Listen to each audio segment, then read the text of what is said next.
నా సొంతం రాదురా ఏ విజయం నీ కోసం నా కోసం ఎటుపోదురా నువ్వు చేసిన కష్టం ఎప్పటికైనా సొంతం కాలంతో పయనించేవాడికి కానిది ఏముంది సాధనతోనే సాధ్యమవ్వునని సదాశయంతో సాగర ముందుకు రాదురా ఏ విజయం నీ కోసం నా కోసం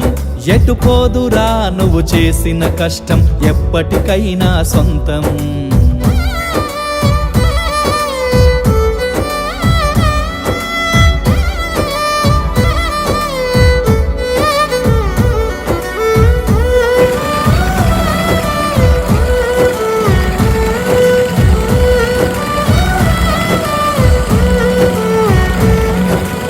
ఆకాశంలో అలలాగా పోయే ఆ పక్షులనే చూడు అనుకున్న గమ్యం